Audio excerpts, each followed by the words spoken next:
क्या नोटिफिकेशन, क्या जारी, क्या मैसेज आया था आपके पास कि आप निलंबित हो गए? हमें जिला शिक्षा पदाधिकारी महोदय का पत्र मिला। अच्छा, आपके हिसाब से अगर बिहार की शिक्षा व्यवस्था सही करनी है, किस तरीके से ये सुधर सकती है? शिक्षकों को चोर, बदमाश, गुंडे की तरह अखबारों में जो हेडलाइन छपवा रहे हैं शिक्षा विभाग के पदाधिकारी, इतने शिक्षक फरार। अरे फरार क्या होता है? हम बच्चों को पढ़ाते हैं ना, कोई बच्चे को 10 तक पढ़ा दिया, अगर वो 7 तक ही याद कर पाया तो हम कहते नहीं चलो बहुत अच्छा 7 तक याद किया, कल तुम और मेहनत करो। चलिए, के पाठक जो है उस पे क्या कहना चाहेंगे? ये जो हिटलर शाही मानसिकता है उसको छोड़ दें। के पाठक जी को मुझे लगता है कि शिक्षा विभाग को समझने की जरूरत है। नीतीश कुमार और शिक्षा को जब जोड़ते हैं तो क्या जहन में क्या आता है? हम जैसे प्रतिभाशाली लोग टीईटी की परीक्षा पास करके आए और हमको भी पंचायतों के अधीन कर दिया, तो वो ज्ञान के लिए बच्चे नहीं आ रहे थे विद्यालय, वो आ रहे थे भोजनार्थ प्रवेश को। माफिया पकड़ लेंगे तो शराबबंदी लागू हो जाएगी। जो छात्र छात्राएं हैं उनके लिए ये लोग प्रोत्साहन राशि और ये सब चीजें ला रहे हैं, तो इसमें कमी कहाँ? मैं क्या कह रहा हूँ, आपको बहुत अच्छा अचार दे दिया, पापड़ दे दिया और उसके बाद उस पर घी दे दिया, दाल चावल दिया ही नहीं तो आपका पेट भर जाएगा। यहाँ पे पूरा फोकस दही चोखा पापड़ अचार पर है, दाल चावल और सब्जी का पता है। शिक्षा विभाग में के पाठक ने जब से फरमान निकाला है, बिहार की शिक्षा व्यवस्था को लेकर एक नई बहस चल पड़ी है। कुछ लोगों की राय है कि इससे बिहार की शिक्षा व्यवस्था बेहतर होगी, तो कुछ लोग इसे शिक्षकों पर बेवजह का बढ़ता दबाव मान रहे हैं। बिहार में अपनी मांगों के समर्थन में धरना देने आए नियोजित शिक्षकों को चिन्हित कर उन पर कार्रवाई भी कर दी गई है। कईयों को निलंबित कर दिया गया है। विपक्ष लगातार हमलावर है, पर सबसे बड़ा सवाल यह है कि क्या इससे शिक्षा व्यवस्था की दशा और दिशा में कोई बदलाव होगा? आखिर धरातल पर बिहार की शिक्षा व्यवस्था की हालत क्या है? पहले एक रिपोर्ट दिखाते हैं आपको, फिर इस पर चर्चा करेंगे कि क्या के पाठक का फॉर्मूला बिहार में शिक्षा व्यवस्था में कोई चमत्कारी बदलाव कर देगा। पहले ये रिपोर्ट देखिए। जब से के पाठक ने शिक्षा विभाग की कमान संभाली है, लगातार विभाग खबरों की सुर्खियों में है। पहले नियोजित शिक्षकों को राजकर्मी के दर्जों को लेकर शिक्षक संघ हमलावर हुआ और धरने का ऐलान कर दिया, तो के पाठक ने चिन्हित कर उन सब पर कार्रवाई का अल्टीमेटम दे दिया। इसके बाद पाठक वहीं नहीं रुके। इसके ठीक अगले दिन बीजेपी ने विधानसभा मार्च का ऐलान कर दिया था और इसमें नियोजित शिक्षकों की मांग को भी शामिल किया गया था। शिक्षा विभाग ने रातों रात इसको लेकर एक पत्र जारी किया और इस पत्र में एक हफ्ता तक सभी शिक्षकों को विद्यालय में 100% उपस्थिति अनिवार्य कर दिया गया। शिक्षकों की उपस्थिति जांचने के लिए वरीय अधिकारियों को सख्त निर्देश दिए गए। इधर अब सरकार अपनी उपलब्धता पर गदगद है, पर इसके साथ ही स्कूलों की गुणवत्ता के आंकड़े पर भी है जो सरकारी उपस्थिति के आंकड़ों से काफी कमजोर दिखते हैं और चीख कर सरकारी वादों और दावों की गुणवत्ता की हालत को भी बता रहे हैं।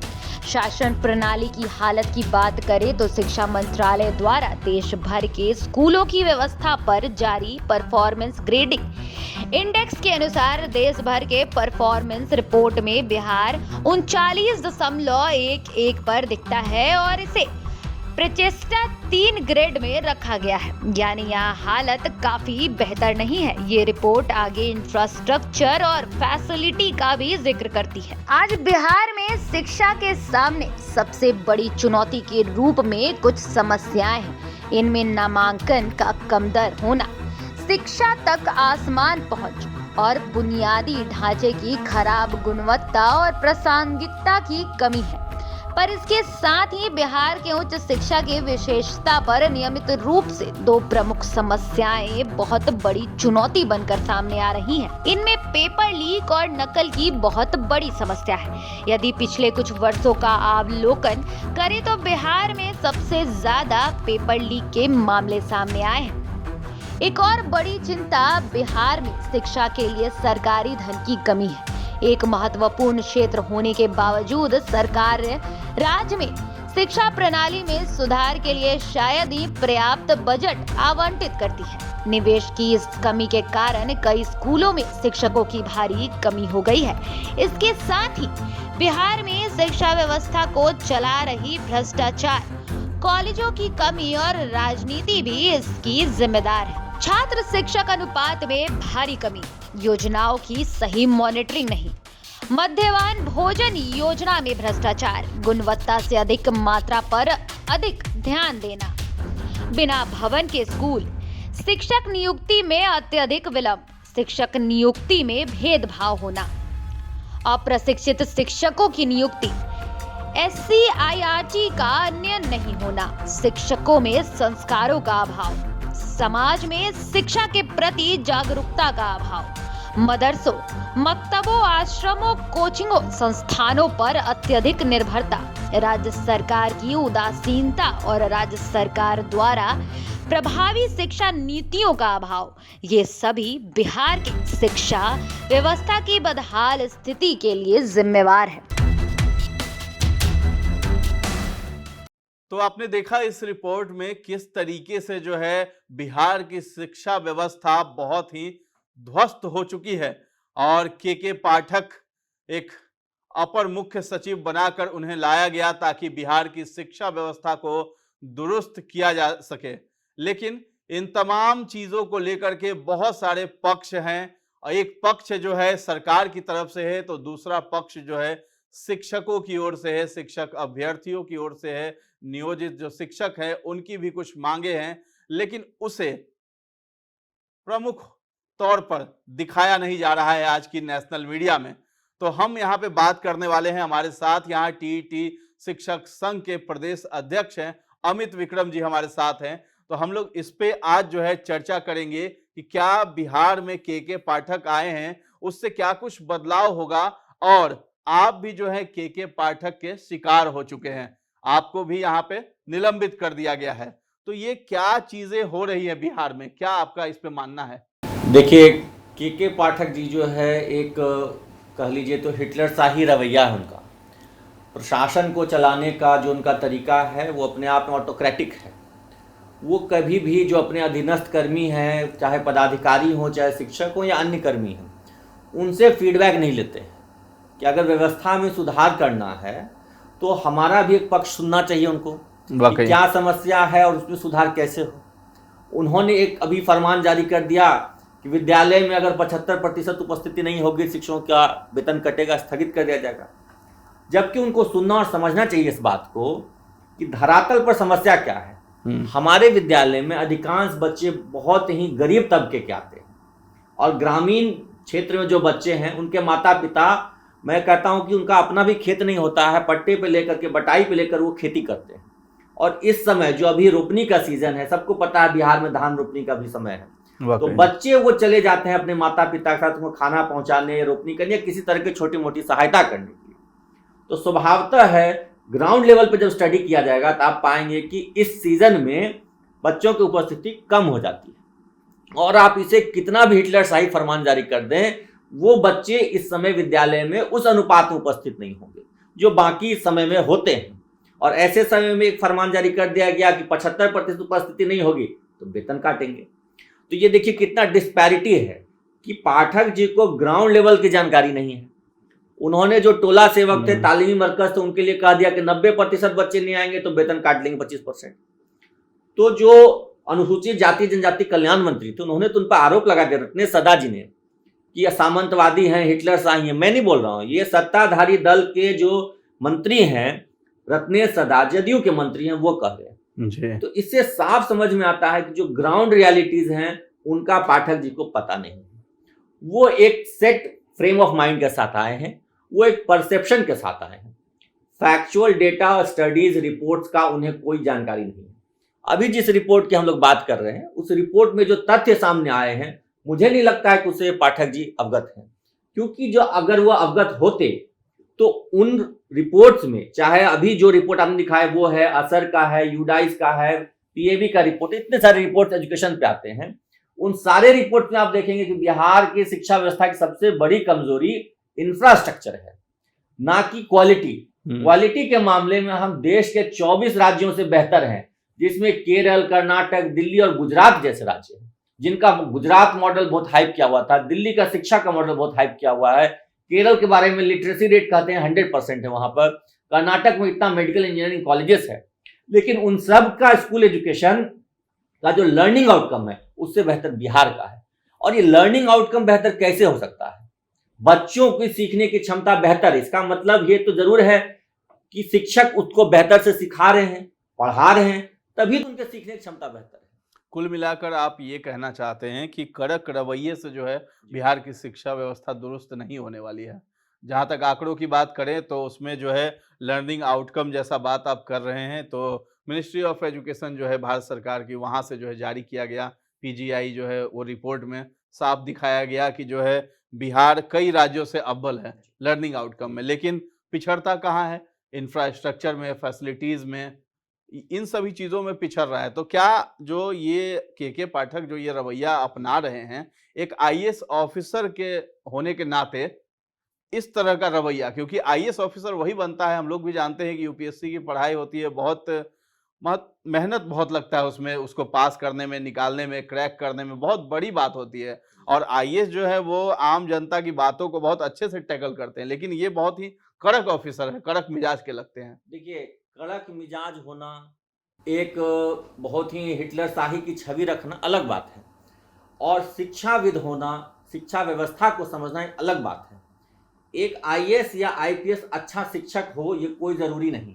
जी। कुछ अपवाद स्वरूप एक आईएएस आईपीएस अच्छे शिक्षक भी हो सकते हैं, लेकिन शिक्षक होना और आईएएस आईपीएस होना बिल्कुल अलग चीज है। प्राथमिक कक्षाओं में बच्चों को अक्षर ज्ञान करवाना, गिनती सिखाना, वो अपने आप में एक कला है, और वो जोर जबरदस्ती किसी पर दबाव डाल करके ना तो हम बच्चों को जबरदस्ती सिखा सकते हैं, ना शिक्षकों से हम जबरदस्ती सिखवा सकते हैं। दोनों की सदिच्छा होनी चाहिए, एक लर्निंग एनवायरनमेंट होना चाहिए, शैक्षणिक वातावरण जो होना है वो बेहतर होना चाहिए। शैक्षणिक वातावरण जब बेहतर होगा तो स्वतः जो शिक्षक हैं वो मन लगा करके पढ़ाएंगे। एक शिक्षक का जब दिल खुश होगा वो अपने बच्चों को प्रेम पूर्वक पढ़ाएंगे। दबाव की स्थिति में क्या होगा? जब आप शिक्षक पर दबाव डालेंगे कि नहीं जबरन तुम ये करो वो करो, तो दबाव में आकर हो सकता है क्रोधित हो जाए, बच्चे पर आवेग में आकर के डांट दें। और हमारा पूरा जो एजुकेशन पॉलिसी है, जो आरटी है, उसमें स्पष्ट लिखा हुआ है आप दबाव डाल करके, डरा के, धमका के, मार के आप बच्चों को नहीं पढ़ा सकते। जब बच्चों से हमें इतना विनम्र रहना है तो हमारा भी तो माइंडसेट बिल्कुल पीसफुल होना चाहिए, और दबाव की स्थिति में माइंडसेट कैसे पीसफुल रहेगा? तो ये दबाव की राजनीति उनकी जो अलग अलग विभागों में वो रहे हैं, चाहे इससे पहले शायद वो शराब वाले विभाग में थे, वहां पे ठीक है, वहां पे चोर बदमाश को पकड़ना था, शराब माफिया को पकड़ना था। यहाँ विद्यालयों में कोई चोर बदमाश और माफिया नहीं है। हम लोग माफिया नहीं है, हम लोग चोर नहीं है, हम लोगों ने कोई चोरी नहीं कर रखा है। हम शिक्षक हैं, और शिक्षक का सम्मान हमारे देश में और हमारे खास करके बिहार में माता पिता और भगवान से बढ़कर रहा। तो वो सम्मान उन्हें देंगे तो उसी हिसाब से आउटपुट मिलेगा। जो लर्निंग आउटकम में आज हम 24 राज्यों से बेहतर हैं, वो हम पूरे देश में सबसे बेहतर हो सकते हैं। देखिए, आंकड़ों की हम लोग बात कर लें तो इसमें तो आप बता रहे हैं कि बहुत अच्छा है बिहार का जो भी ग्राफ है, लेकिन आप पूरे देश में देखेंगे तो बिहार की जो शिक्षा व्यवस्था है बहुत ज़्यादा बदनाम यहाँ दिखाई देती है। और आप इसको कैसे सिद्ध करेंगे कि भाई जैसे रिपोर्ट आया तो बहुत लोग रिपोर्ट को नहीं मानते हैं, जो आंखों देखा हाल बताते हैं वो कुछ और यहाँ पे बयां करता है। आप देखेंगे कई मीडिया चैनलों में दिखाया जाता है कि शिक्षक नदारद रहते हैं स्कूल में, और बच्चे मतलब पढ़ाई लिखाई का कोई व्यवस्था नहीं है, वहाँ सिर्फ मिड डे मील खाने के लिए लोग जाते हैं, उसमें भी बहुत तरह मिलावट का ये सब चीज़ आ जाता है सामने मामला। तो पढ़ाई का जो सिलसिला है, शिक्षक भी वहाँ मौजूद नहीं रहते हैं। कई एक बार शिक्षकों से सवाल किया जाता है बहुत सारी चीज़ों पे, वो जवाब नहीं दे पाते हैं वहाँ पे, इस पे क्या कहेंगे? देखिए, मैं क्या कह रहा हूँ कि कंपैरेटिव स्टडीज होती हैं, जो भी डेटा है वो किसी शिक्षक ने या किसी शिक्षक संगठन ने जारी नहीं किया है, केंद्र सरकार की रिपोर्ट। और केंद्र सरकार और वर्तमान समय में ऐसा नहीं है कि राज्य और केंद्र में एक ही पार्टी की सरकार है कि वो बिहार स्टेट के फेवर में रिपोर्ट देगी। चाहे यूडाइस का रिपोर्ट होता है या बिहार सरकार खुद पीएबी का रिपोर्ट सबमिट करती है, ये सारे रिपोर्ट फैक्ट्स पर आधारित हैं। मीडिया संस्थान हो चाहे पब्लिक हो, उनका एक अपना परसेप्शन होता है, और वो परसेप्शन कुछ सेलेक्टिव फैक्ट्स के आधार पर या सेलेक्टिव एग्जाम्पल्स के आधार पर बना लिए जाते हैं। आप पटना में 1000 स्कूल्स हैं, आप उसमें 5 स्कूल में चले जाइए, हो सकता है संयोगवश आप वैसे ही स्कूल पहुंच जाए जहां पे व्यवस्था बेहतर नहीं हो, तो वहां से एक परसेप्शन बन सकता है भाई 5 स्कूल के 5 खराब है। लेकिन जो स्टडीज होती हैं वो सभी 1000 विद्यालयों के आधार पर बनती है। तो स्टैटिस्टिकल जो रिपोर्ट्स हैं, जो कंपैरेटिव डेटा है उसके आधार पर तथ्यों को सरकार को भी, मीडिया को भी, आम जनता के समक्ष रखना चाहिए। आपने दिल्ली का इतना हाइप सुना है कि दिल्ली में इतने अच्छे विद्यालय, तो वहां का लर्निंग आउटकम क्यों खराब है रिपोर्ट में? अगर लर्निंग आउटकम ही जो मेन लक्ष्य होता है वही खराब है, तो फिर बड़े बड़े बिल्डिंग और बड़े बड़े स्विमिंग पूल बनवाने से क्या फायदा? और रह गई बात मीडिया रिपोर्ट्स में जो खराब स्थिति आती है, उसका भी मैं आपको कारण बताता हूं। यहां जो मैंने कहा कि इंफ्रास्ट्रक्चर सबसे खराब है पूरे देश में। एक विद्यालय में 2 कक्षाएं हैं, उसमें 5, मैं खुद जिस विद्यालय में हूं भूमिहीन भवनहीन है। हम आंगनबाड़ी केंद्र में अपने विद्यालय को संचालित करते हैं। अब आप समझिए कि आंगनबाड़ी केंद्र में ऑलरेडी आंगनबाड़ी के बच्चे हैं, उसी परिसर में हमारा 1 to 5 का क्लासरूम चलता है, तो हम अपने बच्चों को कितना वर्ग वाइज यानी क्लास वाइज एजुकेशन दे पाएंगे, शिक्षा दे पाएंगे? अधिकांश प्राथमिक विद्यालय ऐसे हैं जहां 2 या 3 कमरे हैं या 2 ही शिक्षक हैं, तो 2 शिक्षक 5 कक्षा को पढ़ाएंगे, यानी कि एक कक्षा में 3 कक्षाएं की, मतलब एक वर्ग कक्ष में 3 कक्षाएं संचालित होंगी। 2, 3, 4 एक साथ बैठाना है, या 1 और 2 अलग बैठाइए, 3, 4, 5 अलग बैठाइए।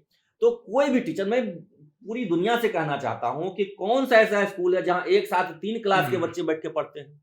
और जब 3 क्लास के बच्चे एक साथ बैठ के पढ़ेंगे तो टीचर एक ब्लैक बोर्ड पे 3 क्लास के बच्चों को कितना पढ़ा पाएगा? तो इंफ्रास्ट्रक्चरल कमी है, टीचर्स की कमी है, इसको सुधारना चाहिए, इस पर फोकस होना चाहिए। पाठक जी आए हैं, अगर वो सुधारना चाहते हैं तो जहां हम लैकिंग है इंफ्रास्ट्रक्चर और ह्यूमन रिसोर्स, 2 सबसे बड़ा समस्या है। शौचालयों की आप स्थिति देखिए, विद्यालयों में नहीं अच्छी रहती है, नहीं है शौचालय। पटना शहर में ऐसे अनेकों विद्यालय हैं जहां एक ही बिल्डिंग में 3 या 4 स्कूल संचालित होते हैं। अब आप स्थिति देखिए कि एक विद्यालय मध्य है तो उसमें 8 कक्षाएं हैं, तो 8 वर्ग कक्ष होने चाहिए, 8 क्लासरूम होना चाहिए, नहीं है वहाँ, नहीं है। यहां 5 क्लासरूम में 4 स्कूल चल रहा है। तो आप उस स्कूल में जाकर रिपोर्टिंग करेंगे तो क्या परसेप्शन मीडिया के पास जाएगा, जनता के पास क्या परसेप्शन जाएगा? बिल्कुल परसेप्शन जाएगा कि भाई ध्वस्त है, लेकिन ध्वस्त का फैक्टर क्या है? चलिए ये बता दीजिए, ये तो इंफ्रास्ट्रक्चर की बात हुई, चलिए गड़बड़ है, लेकिन शिक्षकों की मांग क्या रहती है कि आखिर जो है वो विधानसभा का घेराव करने लगते हैं, प्रदर्शन करने लगते हैं, सड़कों पे आना पड़ जाता है? देखिए, शिक्षकों की मांग सम्मान की मांग है। हम वर्तमान समय में सरकार से कोई नहीं कह रहे कि हमारा 10-20 हज़ार रुपया वेतन बढ़ा दीजिए। हमने केवल इतना कहा है कि हम शिक्षक हैं, शिक्षा विभाग का काम करते हैं, तो हमें शिक्षा विभाग के अधीन राज्यकर्मी का दर्जा आप दे दीजिए, वेतन आप मत बढ़ाइए। लेकिन जो सम्मान होता है, आज के समय में हमारे विद्यालय या हमारी नियुक्ति एक अनपढ़ मुखिया करता है। हमारा जो नियोजन पत्र है उस पर एक ऐसे व्यक्ति का सिग्नेचर होता है जिसको अपना नाम लिखने ढंग से नहीं आता है। आप सोचिए हमारा आत्मसम्मान कहाँ जाता होगा। हमारे नियोजन इकाई का अध्यक्ष एक ऐसा व्यक्ति है जो स्वयं अनपढ़ है या कहिए मुश्किल से साक्षर है। तो हम उस अपमानजनक स्थिति से निकलना चाहते हैं। हम चाहते हैं कि हमें अपनी छुट्टी के लिए, हमें अपने किसी काम के लिए ये जो जनप्रतिनिधि हैं निचले स्तर के, चाहे वार्ड अध्यक्ष हों चाहे वो मुखिया हों, उनके पास नहीं जाना पड़े। हम शिक्षा विभाग के कर्मी हैं। सरकार को इस बात को मानने में क्या दिक्कत है? क्यों सरकार इस बात पर अड़ी हुई है कि नहीं आप पंचायती राज और नगर निकाय संस्था में ही रहिए? आप काम हमसे लेते हैं शिक्षा विभाग वाला, नियम कायदे कानून सारे शिक्षा विभाग के लागू करते हैं, लेकिन जब आप कर्मी मानना होता है कि किसके एम्प्लॉय हैं तो आप कहते हैं हमारे एम्प्लॉय नहीं। बताइए कितना अपमानजनक है। किसी भी परिवार में, घर में, समाज में आप उससे सारे काम करें और उसके बाद कहते हैं नहीं तो हमारा है ही नहीं, तो ये अपमान हमें महसूस होता है और इस अपमान की वजह से हम अपने आप को अपेक्षित महसूस करते हैं। हमारे ही विद्यालय में एक ऐसे शिक्षक आएंगे जो नई नियुक्ति नियमावली बनी है, उनको एनपीएस मिलेगा, उनको जीपीएफ मिलेगा। वो असाध्य रोग से अगर ग्रसित हो जाएंगे तो उनके इलाज का सारा खर्च बिहार सरकार उठाएगी। उनके यहाँ अगर किसी तरह की कोई विपदा आती है तो उनके बच्चों को एक अलग अनुकंपा का लाभ मिलेगा। हमारे परिवार में किसी को कुछ हो गया, मतलब हमें अगर कुछ हो गया तो हमारे परिवार के बच्चों को लाभ नहीं मिलेगा, हमारे इलाज का खर्च सरकार नहीं उठाएगी। तो इस तरह का विभेद है, विभाजन पैदा करने की बात कर रही है सरकार और हमारा आक्रोश इसी बात को है। हम सरकार से नहीं चाहते हैं कि आप पैसा बढ़ा दीजिए, संसाधन की कमी है, पैसे की कमी है, आप मत बढ़ाइए, आप हमें अपना तो मानिए। हम बस इस अपनत्व के भूखे हैं, इस सम्मान के भूखे हैं, पैसे की कोई हमें लालच या लालसा नहीं है। अच्छा, ये बताइए, जिस तरीके से जो अभी आंदोलन वगैरह हुआ, साथ में भाजपा भी शिक्षक अभ्यर्थियों के साथ आ गई और उसमें आप पर भी गाज गिरी, तो क्या मतलब, क्या नोटिफिकेशन, क्या जारी, क्या मैसेज आया था आपके पास कि आप निलंबित हो गए? देखिए, हमारे पास कोई पूर्व से नोटिफिकेशन नहीं था। 11 जुलाई को हमारा धरना प्रदर्शन, सभी संगठनों का एक संयुक्त रूप से धरना प्रदर्शन प्रस्तावित था और हम लोग विधिवत उसके लिए छुट्टी लेकर के सभी जिलों से हजारों हजार की संख्या में शिक्षक पटना पहुंचे। पहले तो उन्हें पटना पहुंचने से रोका गया, हाजीपुर में, सोनपुर में, दीघा में गाड़ियों को रोका गया, डिटेन किया गया वहीं पर, उनको नहीं पटना घुसने दिया गया। उसके बावजूद भी ट्रेन से या निजी वाहनों से, प्राइवेट बसों से बहुत सारे लोग हजारों की संख्या में आए और शांतिपूर्ण प्रदर्शन रहा। सदन के अंदर मंत्री महोदय जो विजय चौधरी जी हैं, माननीय वित्त मंत्री हैं, उन्होंने आश्वासन दिया, सदन में बयान दिया कि हम शिक्षक संघों से वार्ता करेंगे, स्वयं मुख्यमंत्री जी वार्ता करेंगे, इतना आश्वासन मिला। तो हमने अपना आंदोलन स्थगित करके हम वापस चले गए और वहां जाकर के अचानक से के पाठक जी का फरमान सभी जिला शिक्षा पदाधिकारियों को मिला कि जो 11 तारीख को आंदोलन में गए थे उनको निलंबित कर दीजिए। ना स्पष्टीकरण पूछा, और जहां स्पष्टीकरण पूछा भी संतोषजनक जवाब देने के बावजूद उसकी कोई सुनवाई नहीं, सीधा निलंबित। कैसे ये जानकारी मिली कि आप निलंबित हो गए? हमें जिला शिक्षा पदाधिकारी महोदय का पत्र मिला। अच्छा। कि आपका निलंबन का अनुशंसा किया जा रहा है, नियोजन निकाय को निलंबन का आदेश निकाल के भेज दिया गया। हमें तो कोई स्पष्टीकरण भी नहीं मांगा और अधिकांश शिक्षकों से कोई स्पष्टीकरण नहीं मांगा, डायरेक्ट निलंबन का आदेश निकाल दिया गया। ये पूरी तरीके से गैर कानूनी है, असंवैधानिक है। कोई भी सरकारी कर्मी है, या आप एक नॉर्मल प्रोसेस भी देखिए, किसी के खिलाफ अगर थाने में भी FIR दर्ज होता है तो पहले जांच होती है, उसके बाद कोर्ट कचहरी में सुनवाई होती है, तब ना सजा होती है। हमको तो डायरेक्ट सजा दे दी गई, और सजा भी किस बात की? अपने संवैधानिक अधिकारों और मूल्यों के तहत अपने हक की लड़ाई लड़ने के लिए, जिसका परमिशन दिया था पटना के सदर SDO साहब ने, हमें परमिशन दिया था कि आप आंदोलन कर सकते हैं। अगर ऐसी बात थी तो जब शिक्षक संघों की तरफ से आवेदन दिया गया था उसी समय बिहार सरकार कहती कि नहीं, आंदोलन की अनुमति नहीं है, तब हम मानते कि बिना अनुमति के हम प्रदर्शन कर रहे हैं। अनुमति लेकर के प्रदर्शन किया, उसके लिए कार्रवाई हो रही है। अपने आप में शिक्षकों का मान मर्दन हो रहा है, उनको एक तरह से पहले से ही अपमानित किया जा रहा था, अब उनके साथ पूरी तरह क्रश करने की मेंटालिटी सरकार ने बना ली है। तो के पाठक जो हैं अभी बिहार में ये आए हैं, इससे पहले भी शिक्षा व्यवस्था की बहुत सारी बातें होती रहती थी, तो के पाठक के आने के बाद जैसी बहुत सारे खबरें चल रही हैं कि भाई सुधार हो रहा है, शिक्षक समय पे स्कूल आने लगे हैं, ये सब चीज़ें हो रही है, तो पहले ये सब चीज़ें क्यों नहीं होती थी? शिक्षक जो हैं जो समय पे नहीं आते हैं, कहीं ना कहीं ये कमी आपको लगती है क्या? कुछ शिक्षक ऐसे भी होंगे जो नहीं ये सब पालन करते हैं डिसिप्लिन। देखिए, मैं क्या बता रहा हूँ कि डेटा पे मैं बात करता हूँ। परसेप्शन हर व्यक्ति का अपना अपना हो सकता है, हर व्यक्ति का या संस्था का, समूह का एक अपना परसेप्शन हो सकता है किसी बात को लेकर, लेकिन जो डेटा है, माननीय के पाठक जी ने सतत निरीक्षण अभियान चलाया, औसतन प्रतिदिन मात्र 300 ऐसे शिक्षक मिले जो कि बिना सूचना के अनुपस्थित पाए गए। अब बिना सूचना के अनुपस्थित पाए जाने का बहुत सा कारण हो सकता है। कोई व्यक्ति घर से निकला, रास्ते में दुर्घटनाग्रस्त हो गया, कुछ जाम लग गया, लेट हो गया, विलंब हो गया तो अनुपस्थित पाया गया। कोई किसी छुट्टी में गया था, नहीं लौट पाया, यह भी कारण हो सकता है। अचानक किसी की तबीयत भी खराब हो सकती है। आपको ये समझना पड़ेगा, पूरे बिहार में 4.5 लाख शिक्षक हैं, 4.5 लाख में से औसतन 300, परसेंटेज देखिए 0.07% है, यानी कि 99.93% शिक्षक समय पर आते हैं विद्यालय। और ये मैं नहीं कह रहा हूं, पाठक जी की जो निरीक्षण व्यवस्था है उसकी रिपोर्ट कहती है। औसतन किसी दिन हो सकता है 290 हो, किसी दिन 320 हो, लेकिन औसतन 300 है। तो इससे क्या साबित होता है कि किसी भी संस्था में, मैं ऐसा बता रहा हूं, सचिवालय में जाके जांच कर लीजिए, जो सचिवालय एकदम बिहार के केंद्र में अवस्थित है, वहां जांच कीजिए, क्या वहां पे 99.93% कर्मी बिना सूचना के, मतलब ससमय आते हैं और अपना काम करते हैं? बिना सूचना के अनुपस्थित तो वहां भी 2-3% होते होंगे, पुलिस में भी होते होंगे। जो भी गाज गिर रही है शिक्षकों पर ही गिर रही है। यहाँ पे देखिए, गाज गिर रही है इसलिए कि स्केपगोट खोजना है, व्यवस्था ऊपर से नीचे तक ध्वस्त हो चुकी है। मतलब सरकार अपनी जो कमियां हैं उसको छिपाने के लिए ये सब जो है काम करती है, और अपने जो काम है, जो करना चाहिए, जिस पे पहल करना चाहिए, इंफ्रास्ट्रक्चर पे काम करना चाहिए, कैसे शिक्षा व्यवस्था दुरुस्त हो, शिक्षा नीति कैसे, नई शिक्षा नीति। अभी शिक्षा मंत्री का हाल में बयान भी आया था कि शिक्षा नीति जो है पूरे देश में लागू करने के लिए हुई थी कि नई जो नीति है वो लागू होगी, लेकिन बिहार के जो शिक्षा मंत्री है उन्होंने साफ नकार दिया कि अभी हम लोग लागू नहीं कर सकते हैं। उनका भी मानना है कि इंफ्रास्ट्रक्चर और यहाँ कर्मचारियों शिक्षकों की कमी है, वो खुद मान रहे हैं सरकार। ये तो देखिए सरकार के लिए अपने आप शर्म की बात है कि शिक्षा मंत्री कहते हैं कि हम एनईपी लागू नहीं कर सकते क्योंकि यहाँ पे ह्यूमन रिसोर्स नहीं है, शिक्षक नहीं है, कर्मी नहीं है, इंफ्रास्ट्रक्चर नहीं है। तो सरकार खुद शर्मिंदा होना चाहिए उसको। रह गई बात कि शिक्षकों को जो दोषारोपण हो रहा है वो सिर्फ स्केपगोट खोजा जा रहा है, बलि का बकरा बनाया जा रहा है। पूरा तंत्र गड़बड़ है। अगर इंफ्रास्ट्रक्चर खराब है तो किसकी गलती है? जब भूमि नहीं थी, भवन नहीं थे, तो वहाँ पे विद्यालय कैसे स्वीकृत हो गए? हाई स्कूल में टीचर की बहाली नहीं हुई 4 साल से, लेकिन उस हाई स्कूल को +2 का दर्जा मिल गया। क्यों मिल गया भाई? गलती किसकी थी? शिक्षकों की गलती थी।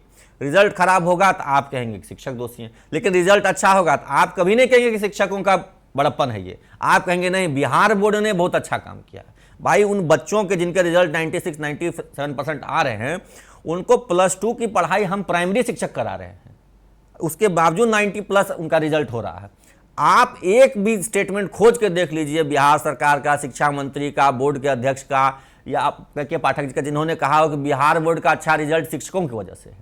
अपने आप में अजूबा है कि जब विभाग में कुछ अच्छा होता है तो उसके लिए शिक्षक को जिम्मेदार नहीं ठहराया जाता है, उसके लिए सारा क्रेडिट लोग ऊपर में पदाधिकारी बैठे हैं वो लेंगे, लेकिन थोड़ी सी कहीं चूक होगी तो उसके लिए शिक्षक दोषी है। बिहार का जो ड्रॉप आउट रेट है वो देश में टॉप लेवल पर है, मतलब बहुत ही कम है यहाँ का ड्रॉप आउट रेट। यहाँ पे ग्रॉस एनरोलमेंट रेशियो बहुत अच्छा है। सब कुछ में अब बिहार तरक्की कर रहा है। जो शिक्षा के जो मानक है, जो पैरामीटर्स है उन पर, उसके लिए कभी कोई नहीं आके कहते हैं कि शिक्षक इसके लिए जिम्मेदार है, शिक्षक बधाई के पात्र हैं। हाँ, कहीं कुछ गड़बड़ी पाई गई तो उसके लिए शिक्षक दोषी है। कहीं किसी एक विद्यालय में कोई टीचर समय पर नहीं पहुंचा तो पूरे शिक्षक समाज उसके लिए दोषी है। अरे किसी भी सिस्टम में 0.07% अगर खामी है तो उसके लिए क्या बाकी 99.93% भी दोषी हैं? चलिए आप बताइए कि आपके हिसाब से अगर बिहार की शिक्षा व्यवस्था सही करनी है तो बहुत ही संक्षेप में बताइएगा कि किस तरीके से ये सुधर सकती है। अप्रोच बदलना होगा। जो अप्रोच है अभी वो प्यूनिटिव है कि शिक्षकों को चोर, बदमाश, गुंडे की तरह अखबारों में जो हेडलाइन छपवा रहे हैं शिक्षा विभाग के पदाधिकारी, इतने शिक्षक फरार। अरे फरार क्या होता है? फरार मुजरिम होते हैं, शिक्षक फरार नहीं होते, अनुपस्थित हो सकते हैं किसी कारण से। कोई भी सरकारी कर्मी, वो फरार मतलब क्या हुआ कि कोई चोरी करके, गबन करके फरार हुआ, कोई अपराधी फरार होता है। तो ये जो छवि बनाई जा रही है नेगेटिव, ये रोकना होगा और एनकरेज करना होगा, प्रोत्साहित करना पड़ेगा। क्योंकि किसी भी मानव संस्थान के लिए ये बेसिक प्रिंसिपल है ह्यूमन रिसोर्स का कि आप चाहते हैं कि बेहतर काम हो तो एनकरेज कीजिए लोगों को। हम बच्चों को पढ़ाते हैं ना, कोई बच्चे को 10 तक पढ़ा दिया, अगर वो 7 तक ही याद कर पाया तो हम कहते नहीं चलो बहुत अच्छा, 7 तक याद किए हो, कल तुम और मेहनत करो, कल 8 और 9 का भी याद करके आना। लेकिन यहाँ पे क्या है कि शिक्षकों को दंडित करना है। 7 तक याद किया, ये पॉजिटिव पक्ष नहीं देखना है। वो 2 अगर नहीं याद हो सका, 3 नहीं याद हो सका, तो नेगेटिव पक्ष के लिए उसको दंडित कर देना है। अगर विद्यालय में 70% बच्चे आ रहे हैं इस सीजन में भी तो उसके लिए शाबाशी नहीं देना है। लेकिन अगर वो 20-30% जो सर्वव्यापी समस्या उसके कारण नहीं आ पा रहे हैं तो उसके लिए शिक्षक का वेतन काट देना। चलिए, ये अप्रोच बदलना होगा। चलिए के पाठक जो है उस पे क्या कहना चाहेंगे? के पाठक जी को मुझे लगता है कि शिक्षा विभाग को समझने की जरूरत है। वो जो आबकारी विभाग से आए हैं, चोर बदमाश को पकड़ने, माफिया को पकड़ने का जो उनका काम था, उस अप्रोच के साथ आए, वो उनको बदलना पड़ेगा। शिक्षा विभाग को समझना होगा और यहाँ का जो मूल उद्देश्य है, जो मूल अप्रोच है, उसको समझना पड़ेगा। मूल उद्देश्य है बच्चों को गुणवत्तापूर्ण शिक्षा देना, शिक्षकों को दंडित करना उद्देश्य नहीं है। जैसे कि शराब माफिया को पकड़ना मेन उद्देश्य था कि माफिया पकड़ लेंगे तो शराबबंदी लागू हो जाएगी। यहाँ वो उद्देश्य नहीं है। यहाँ है कि बच्चों को गुणवत्तापूर्ण शिक्षा कैसे मिले। उसके लिए जिन पैरामीटर्स पर पीछे है बिहार, 2 पैरामीटर्स जो पीजीआई की रिपोर्ट कहती है कि एडमिनिस्ट्रेटिव प्रोसेस और इंफ्रास्ट्रक्चर फैसिलिटी, उस पर काम करें। हजारों विद्यालय ऐसे हैं जहां शौचालय संचालित नहीं है, बच्चियां वहां कैसे रहती होंगी, सोचिए, अपने आप में चिंता का विषय। तो उस पर ध्यान दें और ये जो हिटलर शाही मानसिकता है उसको छोड़ दें। उससे क्या होगा, दबाव में पूरा एक दिन शिक्षक संगठन, शिक्षक समाज विरोध में उतर जाएंगे, उसके बाद हड़ताल हो जाएगा, बंद हो जाएगा पढ़ाई नीतीश व्यवस्था। कुमार एक नाम है जी, अगर ये नाम आप सुनते हैं, नीतीश कुमार और शिक्षा को जब जोड़ते हैं तो क्या जहन में क्या आता है दिमाग में? देखिए नीतीश जी ने वस्तुतः शिक्षा व्यवस्था पर ध्यान नहीं दिया। अपने जो भी उनका 19-20 साल का शासनकाल होने जा रहा है, उन्होंने शिक्षा व्यवस्था पर ध्यान नहीं दिया। शुरू से उन्होंने गलत बहाली प्रक्रिया बना के रखी। हम जैसे प्रतिभाशाली लोग टीईटी की परीक्षा पास करके आए और हमको भी पंचायतों के अधीन कर दिया, उन्हीं मुखिया, उन्हीं वार्ड के अधीन कर दिया। तो उनकी नीति शिक्षा को लेकर के या उनके जो सलाहकार रहे होंगे, उन्होंने उनको मिसगाइड किया। इस वजह से शिक्षा पर उन्होंने उचित ध्यान नहीं दिया। अब भी अगर वो देख रहे हैं कि बीपीएससी की परीक्षा ले रहे हैं, हम लोग स्वागत करते हैं कि बीपीएससी की परीक्षा लेनी चाहिए, अच्छी बात है। लेकिन हम जैसों के साथ जो इन्होंने नाइंसाफ़ी 10 साल पहले की, उस नाइंसाफ़ी को भी तो सुधारना चाहिए। तो वो नीतिगत उन्होंने फैसले गलत लिए, जिसका परिणाम ये हुआ है कि लोक लुभावन पोशाक, साइकिल, छात्रवृत्ति ये हो गया। जो मूल उद्देश्य था, जिसको हम लोग कहते हैं ज्ञानार्थ प्रवेश, तो वो ज्ञान के लिए बच्चे नहीं आ रहे थे विद्यालय, वो आ रहे थे भोजनार्थ प्रवेश हो गया। वो ज्ञान के बदले भोजन पर फोकस चला गया, एमडीएम फोकस चला गया, वो छात्रवृत्ति, पोशाक और साइकिल पर फोकस चला गया। नहीं तो जैसा ये बंद अभी करना आपने कहा कि प्रोत्साहन वगैरह भी दिया जाना चाहिए, शिक्षकों भी अगर अच्छा काम करते हैं तो उनको प्रोत्साहित किया जाता है। ठीक उसी प्रकार से ये जो छात्र छात्राएं हैं उनके लिए ये लोग प्रोत्साहन राशि और ये सब चीजें ला रहे हैं, तो इसमें कमी कहाँ है? मैं क्या कह रहा हूँ, अगर आप भोजन करने बैठे, आपको बहुत अच्छा अचार दे दिया, पापड़ दे दिया और उसके बाद उस पर घी दे दिया, दाल चावल दिया ही नहीं, तो आपका पेट भर जाएगा क्या? कभी नहीं भरेगा। भोजन का मूल अंश क्या है? दाल चावल सब्जी, उसके बाद न दही चोखा पापड़ अचार होगा। यहाँ पे पूरा फोकस दही चोखा पापड़ अचार पर है, दाल चावल और सब्जी का पता ही नहीं है। सरकार बस अपना नाम कर रही है, बिल्कुल, जो छपास वाला जो रोग होता है नेताओं में, वो चीजें कि हम ये चीज दे रहे हैं, पॉपुलैरिटी गेन करने के लिए, देश में नाम हो कि भाई हमने ये किया लड़कियों के लिए, हमने वो किया लड़कियों के लिए। देखिए एक अप्रोच होता है, एक होता है क्वालिटेटिव अप्रोच, एक होता है क्वांटिटेटिव अप्रोच। तो क्वांटिटेटिव में क्या होता है, संख्यात्मक सुधार बढ़ाया जाता है। तो नीतीश जी का सारा ध्यान है संख्यात्मक, बच्चों का एडमिशन का संख्या बढ़ाइए, उनके पासिंग का परसेंटेज का संख्या बढ़ाइए, ये संख्या बढ़ाइए, क्वालिटी पे फोकस नहीं रहा। तो क्वालिटेटिव अप्रोच अपनाना होगा। और यही मैं माननीय नीतीश जी से, के पाठक जी से अनुरोध करता हूं कि हम आपके कर्मी हैं, हम आपके बच्चे हैं, आप हमारे अभिभावक हैं, हम पर ध्यान दीजिए, हम आपका साथ देंगे और बिहार की शिक्षा व्यवस्था जो अभी 24 राज्यों से बेहतर है, उसे हम देश का टॉप बना देंगे। लर्निंग आउटकम बिहार के बच्चों की सर्वश्रेष्ठ होगी। चाणक्य की भूमि है, आर्यभट्ट की भूमि है, हम पुनः बिहार का गौरव स्थापित करेंगे। लेकिन हमारा आप शोषण न करें, हमें प्रोत्साहित करें, हम बेहतर परिणाम देंगे। चलिए, तो ये थे हमारे साथ टीटी शिक्षक संघ के प्रदेश अध्यक्ष अमित विक्रम, जिन्होंने अपनी बातें रखी हैं।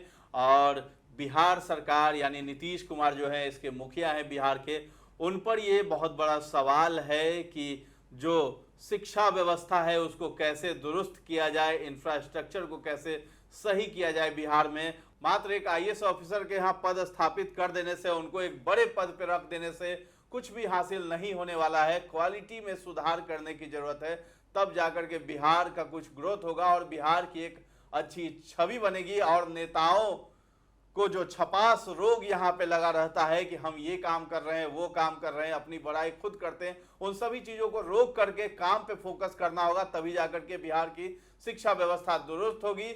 और इस खबर पे आपकी क्या राय है, कमेंट सेक्शन में जाकर के जरूर बताइए। और हमारे चैनल को अभी तक आपने सब्सक्राइब नहीं किया है तो कर लीजिए। और ये वीडियो अगर आप फेसबुक पर देख रहे हैं तो हमारे पेज को लाइक और फॉलो करना नहीं भूलें। धन्यवाद।